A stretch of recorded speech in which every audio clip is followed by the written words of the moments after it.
Hi, everyone. This is Lindsay O'Donnell Welch with Threatpost, and I am joined today by Chris Vickery, the Director of Risk Research with UpGuard. Chris, thanks so much for joining me today. Thank you for having me. Yeah, so just for all of our listeners, Chris works at UpGuard, and he has a great track record of discovering major data breaches and vulnerabilities across the digital landscape. So we're going to have a great discussion today about kind of data breach disclosure and the process of finding data breaches and some of the biggest trends that Chris is seeing in the data breach landscape. So Chris, just to start, the last time we talked, we were talking about the concept of what a data breach is, and you were mentioning that, there's kind of this concept of data breaches being solely hacks by malicious actors, but that's not really the case anymore, is it? I mean, I feel like so many of these data breaches stem from exposures, from misconfigurations, from accidental types of situations. What are you seeing there? That is true. There is a common misconception in the world of network and cybersecurity that a data breach equals a hack, a malicious bad guy, in a hoodie at a keyboard doing something wrong. That's a misconception because there are plenty of malicious hacks as well as a much larger amount of non-malicious data breaches that are not necessarily being done on purpose or happening due to malicious things. They just are mistakes that people make or somebody accepting a risk that they shouldn't have accepted. And people are starting to get the difference. I'm seeing fewer articles that just default to the term of hack, hack, hack. This was a malicious, evil thing that resulted in a data breach, or company XYZ was breached. It doesn't work like that. It should be framed more of company XYZ experienced a data breach. So it isn't necessarily that an outsider breached their defenses, although that does happen. It's equally as bad if an insider decided, hey, I'm going to cut a corner, and they did something that exposed information publicly, or they made a mistake and didn't put a password or a username because they didn't understand the software as well as they could have. That still, it's a data breach because it exposed information to the public internet. And people are starting to get it more and more. There is a distinct difference between the two. What's kind of the craziest type of incident that you've seen? One of the more impactful and noteworthy, in my opinion, kind of exposures or breaches or whatever you want to refer to it as, non-malicious findings that I came across in my work currently with UpGuard is one that was covered originally by TechCrunch, and it didn't really spread very far from there. I don't know why. It was talked about a bit, but we came across the entire communications infrastructure, telecommunications infrastructure for the Russian Federation, like the entire nation. Wow. We're talking about VPN passwords, every satellite, and every antenna, like pictures of them physically. People had walked up, taken pictures, done full audits of the entire telecommunications infrastructure. Wow. Because a Nokia employee had taken home a hard drive, plugged it into the internet, and apparently didn't have any sort of firewall between it and the public internet. Right. And I came across it and downloaded about 1.6 terabytes of information, going so far as to talk about the Russian Ministry of Defense. Wow. And the FSB, their version of, I believe, the FBI, their Bureau of Investigation, they have a system called SORM that allows them access to all the communications data centers, and the ISPs are not allowed to access these special SORM boxes that are in their data center. And the documents, the planning, the access credentials, all that was all here. So it was like, oh my God, this is a nation that's fully compromised now due to this data exposure, and it didn't get as much attention as I thought it would. Right, that's pretty insane. That's insane.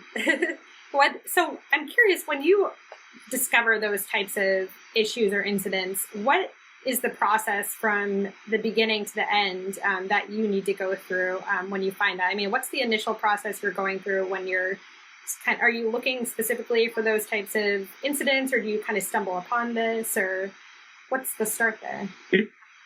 It's a stumble upon thing mostly. We are not, trying to hunt down any particular entity or choose targets necessarily.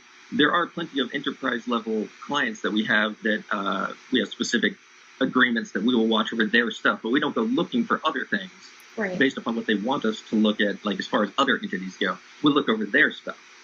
But then in the research side of things, where we seek to raise public awareness and get people and the general public to be more knowledgeable about the prevalence of data breaches, we will just look randomly and see what we discover. And when we come across something really noteworthy, we'll write up reports and find media that are working in that space that will be conducive to raising that public awareness. So I'll generally download at least a representative sample, if not all of it. That's the first step after something is notified as, or noticed as being open to the public internet and downloadable. And we used to just download a representative sample out of time concerns and other things, but it has become more necessary to download as much as possible, because we've come into situations where, like, the CEO doesn't believe his own tech staff, so he wants to get a copy of what was exposed and comes to us afterwards saying, hey, you guys found this and notified us and did the right thing. You also have the ability to show me what really was exposed, because my team is not being honest with me. Right. Then there's the regulators that get involved that have the same concerns, but of the entire company not telling them the truth versus what really was the truth. And then there's the concern of, okay, if there's any sort of litigation that comes out of this, is there a legal duty? I'm not an attorney, but there is a legal concern where if somebody says in our report we said XYZ and that's not true, then if we have it all and we have our analysis and everything, then it's a lot easier to say, hey, guess what we said was true. Right. And here's the evidence of it. Just a lot of layers there that you're dealing with. Yeah, it's a lot to be concerned about. And of course, after we have downloaded and looked at it and realized, hey, this definitely is something that probably should not be exposed online, but is right now due to whatever circumstance. We don't know why it is. Let's decide on who we believe the entity is that is exposing it, whether that comes down to the contents of the data or where it's being hosted or a number of other factors. Sometimes there's even a phone number within the data set that I can call to reach somebody that I believe is responsible for it, and that's the easiest way, really. And notify them. We're very clear and have a boilerplate attorney-approved email that we involve that is very clear in stating, hey, this is not a sales pitch. We're not asking for anything in return. Right. This is just us saying, hey, this is exposed. Right. If it is under your control, you should probably secure it. And usually that works out pretty well. It gets secured pretty fast. And if it's something of note and impactful and we believe will, to any sufficient degree in our minds, raise public awareness of the problem and prevalence of data breaches, we'll generally find a media outlet that is either we worked with in the past or is interested in this space or is specifically or uniquely qualified in this area, and show them our analysis.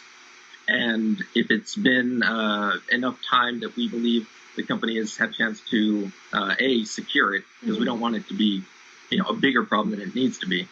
Let them secure it, give them a chance to notify affected entities and comply with any laws that are relevant.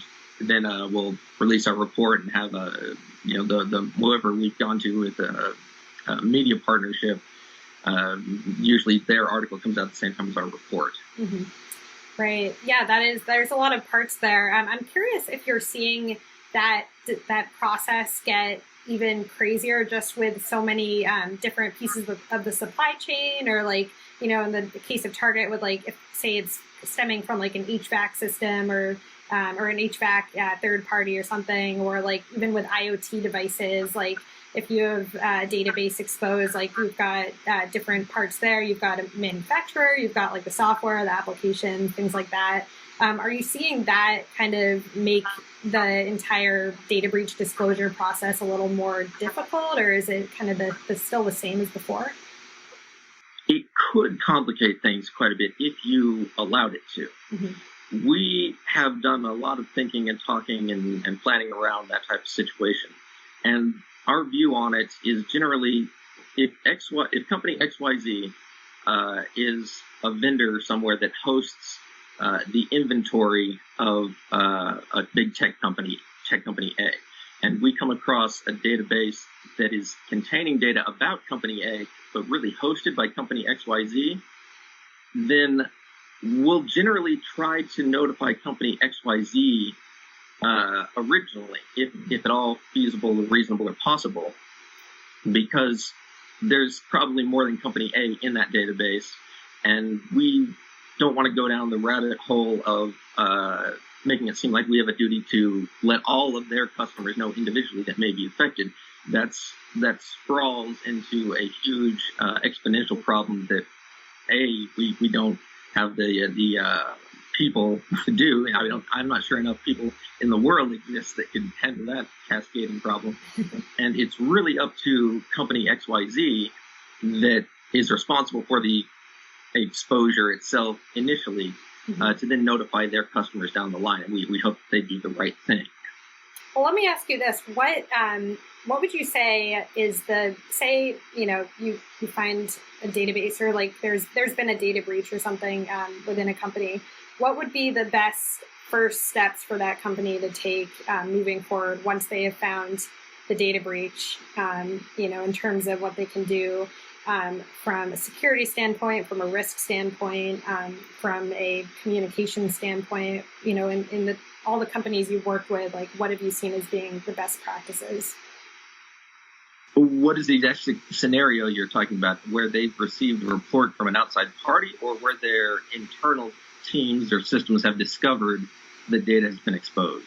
I would say third party, like say, a security researcher.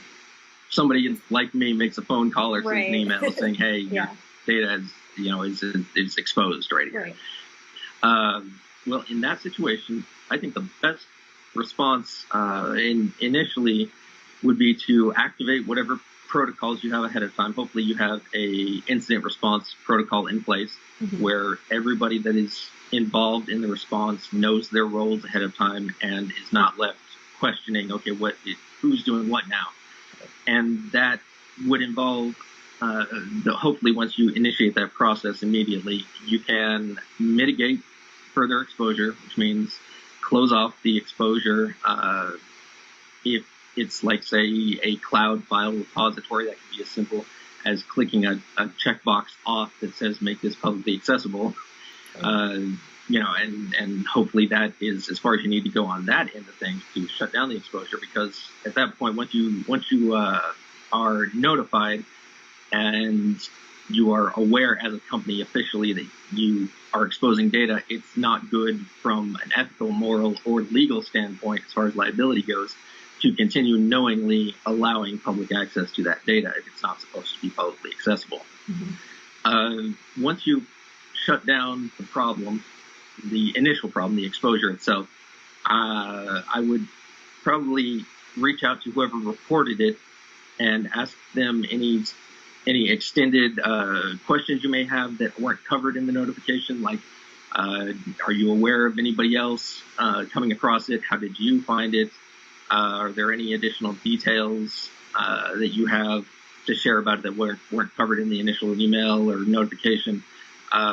Did you download any of it? Not that that would be wrong, right, but assessing, if there are copies out there, because it's completely possible that the third party is a malicious actor. And if they have copies of it and that is their intent to act badly, then you have to understand the situation. Somebody like me would say, yeah, I did download and analyze a copy, and that's the truth of it. I didn't do anything wrong in doing that, but yes, that is something to keep in mind here. And hopefully at that point, the company can also have somebody on their team, and this is the best case scenario, they have logs of every single packet that has gone in and out of the network over the period of time which they can show the data was exposed. And the best case scenario is they can show that absolutely nobody else outside of the organization or whatever downloaded any piece of that exposed data. Mm-hmm. It's still an event that needs to be reported and handled correctly. But as far as the reality and the truth of the situation goes, if you can show and you're confident that it did not get downloaded by anyone else, that really is a lot of assurance and helps people sleep better at night. Right. It's not enough to simply say we don't have evidence of any other parties downloading it, because if you don't log anything, you don't have evidence of it. Right. That's not enough. When companies say that, they're being deceitful and they are not being good corporate members of the world. Mm-hmm.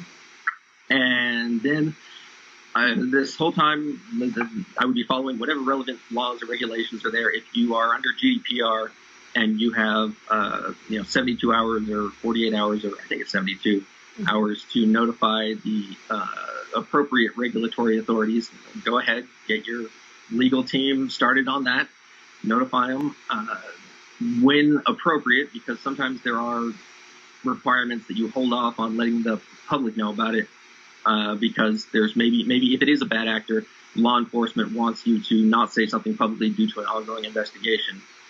With that in mind, you should maintain the public's trust in your company by, as soon as possible, stating what is known as true and will never not be true. And what I'm saying there is, don't say we were hacked if you do not know that it absolutely was a malicious, exploitive hack. If it was a simple data exposure and your internal team was responsible for exposing the data, and you say it was a hack, and it's proven later that it was not actually a malicious hack, you've totally destroyed your credibility. So in order to maintain that integrity and credibility, when you say something publicly about it or notify the public, only say what is true at that time, that you know is true, and cannot and will not be true in the future. So if whatever you're saying, if you say something outside of that, you're taking a huge risk. And as more things are known as true that cannot ever be changed as true, include them with updates. Seems like there's a lot that would go into that from a company perspective or from an enterprise perspective. So it depends on the size of the company, but yes, a data breach scenario is not a good thing. It's very disruptive and has a lot of problems entailed in it. So that's part of the reason why people need to realize how serious the problem is. And our whole cybersecurity and software development ecosystem needs to change to be preventing these things from the get-go rather than adding on security at the end. Right. That's a really good point.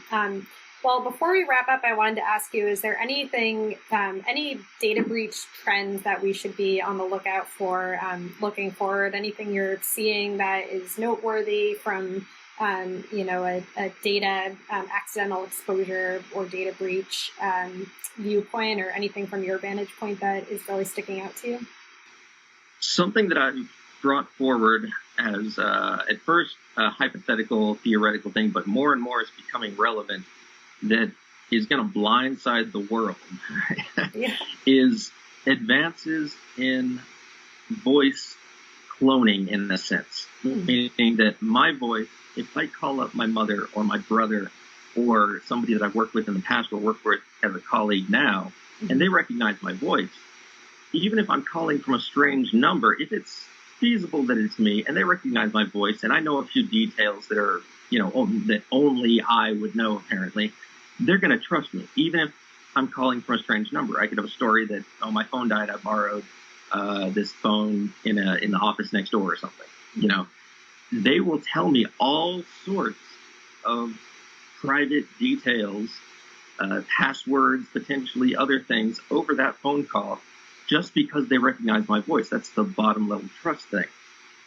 And people need to realize that voices are becoming not fakeable, or they're becoming fakeable. They're not infallible like they used to be. You should not, starting about now in time, you should not simply spill the beans because you recognize somebody's voice.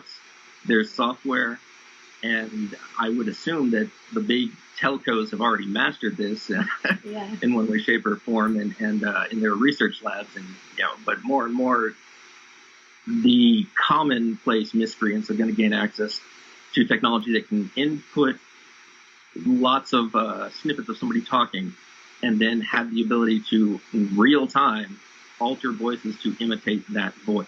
Mm-hmm.